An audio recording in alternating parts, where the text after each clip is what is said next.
आखिर त्रिजटा किसकी बेटी थी? सीता जी ने उन्हें माँ क्यों कहा था?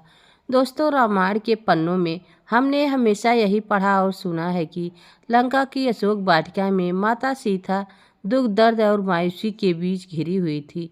वहाँ चारों तरफ भयानक राक्षसियाँ थीं जो उन्हें हर पल रावण के नाम से डराती और धमकाती रहती थी। लेकिन उस घोर अंधकार और डर के बीच भी एक उम्मीद की किरण थी। एक ऐसी राशि जिसे स्वयं जगत जननी माता सीता ने माँ का दर्जा दिया था। जी हाँ, हम बात कर रहे हैं त्रिजटा की। लेकिन जरा सोचिए, एक राक्षस कुल में जन्मी महिला जो रावण के आदेश पर वहाँ तैनात थी, आखिर वह कौन थी जिसे देवी देवता ने अपनी सगी माँ जैसा सम्मान और प्रेम दिया? क्या वह सच में विभीषण की पुत्री थी जैसा कि कई लोग मानते हैं, या फिर उनकी कहानी कुछ और ही है जो इतिहास के पन्नों में कहीं कुछ छिपा है? आज के इस वीडियो में हम त्रिजटा के जन्म, उनके असली पिता और उनके गहरे रहस्य से पर्दा उठाएंगे जिसे शायद बहुत कम लोग जानते हैं। तो वीडियो को अंत तक जरूर देखिएगा। अशोक वाटिका का दृश्य बहुत ही भयावह था। वहाँ रावण ने माता सीता की पहरेदारी के लिए जिन राक्षसों को तैनात किया था, वे देखने में जितनी डरावनी थी, उनका व्यवहार उससे भी कहीं ज़्यादा क्रूर था। वह हर समय सीता जी को तंग करती, डराती और रावण से विवाह करने के लिए दबाव डालती थी। लेकिन दोस्तों, इस राक्षसियों की भीड़ में एक चेहरा ऐसा था जिसके माथे पर राक्षसी कुल नहीं बल्कि ज्ञान और भक्ति का तेज था। वाल्मीकि रामायण और रामचरितमानस दोनों में ही इस बात का जिक्र मिलता है कि जहाँ बाकी राक्षस माता सीता को नोचने को दौड़ती थी, वहीं त्रिजटा उन्हें डांट कर भगा देती थी। वह सिर्फ एक पहरेदार नहीं थी, बल्कि एक ऐसी दल थी जो सीता जी को हर मानसिक और शारीरिक कष्ट से बचाने की कोशिश करती थी।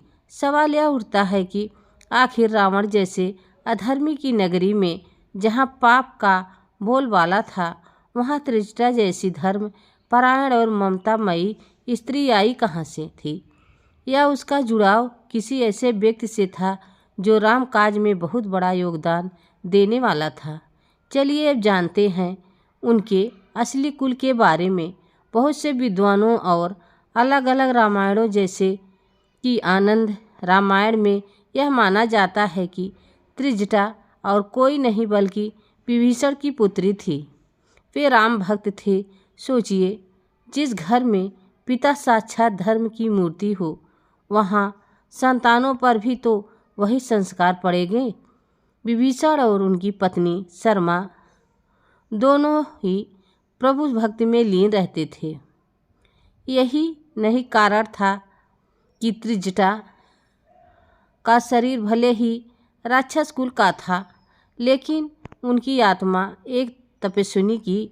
लंका के उस पाप भरे माहौल में विभीषण का घर एक मंदिर जैसा था जहाँ हरि नाम जपा जाता था। त्रिजटा ने बचपन से ही अपने पिता से धर्म की बातें सीखी थी।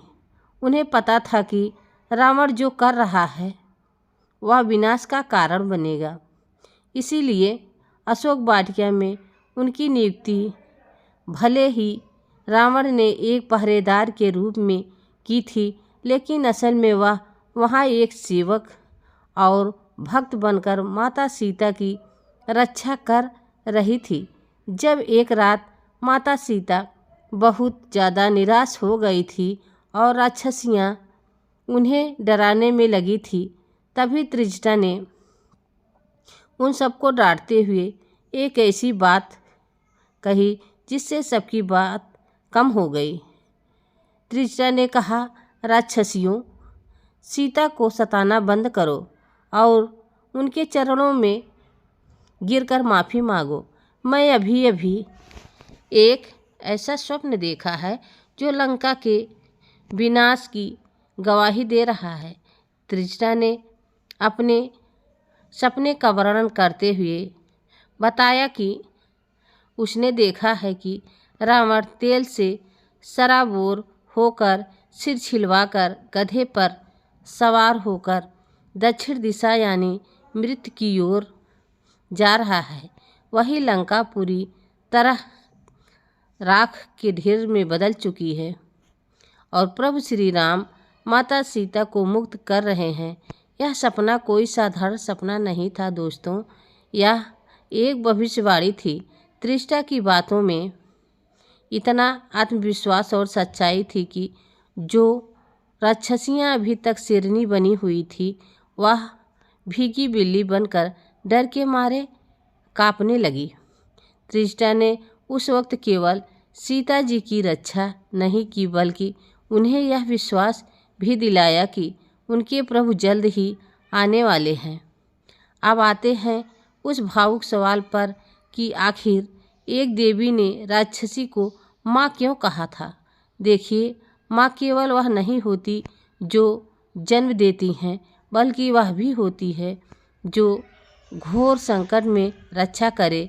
और लंका में सीता जी बिल्कुल अकेली थी, अपने परिवार और प्रभु से दूर। जब युद्ध के दौरान रावण ने मायावी चालें चली, जैसे कि मायावी कटे हुए राम का सिर दिखाना या नाग फांस की झूठी खबरें फैलाना, तब सीता जी वियोग में प्राण त्यागने को तैयार हो जाती हैं। ऐसे नाजुक मौक़ों पर त्रिष्टा ही थी जो उन्हें सच बताती थी और रोकती थी। त्रिष्टा उन्हें युद्ध की पल पल की सही खबर देती थी और समझाती थी कि हे माता, धैर्य रखें, प्रभु श्री राम सुरक्षित हैं और जीत रहे हैं। उस पराए देश में जहाँ हर कोई दुश्मन था, त्रिष्टा का यह प्रेम और सांत्वना सीता जी के लिए किसी संजीवनी बूटी से कम नहीं थी। इसी ममता और निस्वार्थ सेवा ने सीता जी को विवश कर दिया कि वे उन्हें सखी नहीं बल्कि माँ कहकर पुकारे। यह रिश्ता खून का नहीं बल्कि आत्मा और विश्वास का था। दोस्तों, एक पल ऐसा भी आया था जब माता सीता का धैर्य जवाब दे गया था। रावण की दी हुई नीयत खत्म हो रही थी और प्रभु श्री राम का कोई समाचार नहीं मिल रहा था। निराशा में डूबी सीता जी ने त्रिष्टा से कहा, हे माता, अब मुझे यह दुख और नहीं सहा जाता। तुम लकड़ियाँ लाकर चिता सजा दो, मैं अपने प्राण त्यागना चाहती हूँ। जरा सोचिए, उस वक्त स्थिति कितनी गंभीर रही होगी, तो शायद वह सीता जी की बात मान लेती या रावण को बुला लाती। त्रिष्टा ने यहाँ बहुत बुद्धिमानी दिखाई और उसने सीता जी को समझाया कि रात के समय आग नहीं मिलती और उन्हें बातों में उलझाकर उनका ध्यान भटका दिया। सीता जी को प्रभु राम के बल और पराक्रम की याद दिलाई। वह जानती थी कि आत्महत्या महापाप है और अगर सीता जी ने ऐसा कर लिया तो धर्म की हार हो जाएगी। उस रात त्रिष्टा ने सिर्फ एक पहरेदार नहीं बल्कि एक रक्षक बनकर सीता जी को मौत के मुंह से वापस खींच लिया था। तो वह सिर्फ त्रिष्टा थी। आखिरकार वह दिन आ ही गया जिसका सबको इंतजार था। युद्ध समाप्त हुआ, रावण मारा गया और विभीषण लंका के राजा बने। जब माता सीता के अयोध्या वापस जाने की घड़ी आई तो खुशी से उन्होंने अपनी लंका वाली माँ सीता जी के जिक्र मिलता है कि सीता जी ने त्रिष्टा जी को ढेर सारे कीमती रत्न, आभूषण और वस्त्र उपहार में दिए। लेकिन इन धन दौलत से भी बढ़कर जो चीज़ उन्होंने दी वह था आदर और प्रेम। सीता जी ने भरी सभा में स्वीकार किया कि अगर रिश्ता त्रिष्टा ना होती तो शायद वह उसे नरक में जीवित न बचती। उन्होंने राजा विभीषण से भी आग्रह किया कि त्रिष्टा का हमेशा विशेष ख्याल रखा जाए। कहते हैं, न सुख से सब साथी न दुख में कोई, लेकिन त्रिजटा ने दुख में साथ निभाया था। इसलिए माता सीता ने जाते जाते उन्हें वह सम्मान दिया जो इतिहास में अमर हो गया। त्रिजटा की आंखों में खुशी के आंसू थे, क्योंकि उनकी बेटी अब अपने असली घर जा रही थी। दोस्तों, त्रिजटा की कहानी सिर्फ त्रेता युग या लंका तक सीमित नहीं रही। क्या आपको पता है कि आज भी कलयुग में एक राक्षसी की पूजा देवी की तरह की जाती है, जो बहुत कम लोग जानते हैं। वाराणसी में प्रसिद्ध काशी विश्वनाथ मंदिर के पास ही त्रिजटा का भी एक मंदिर स्थित है। मानता है कि जब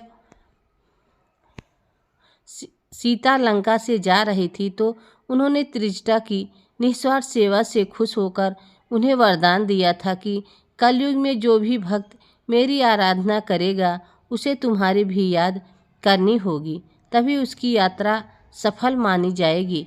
दोस्तों, यह वीडियो आप सबको कैसी लगी कमेंट में ज़रूर बताना। चैनल पर नए हो तो लाइक सब्सक्राइब ज़रूर करना। तब तक के लिए जय श्री राम, जय सिया राम। धन्यवाद।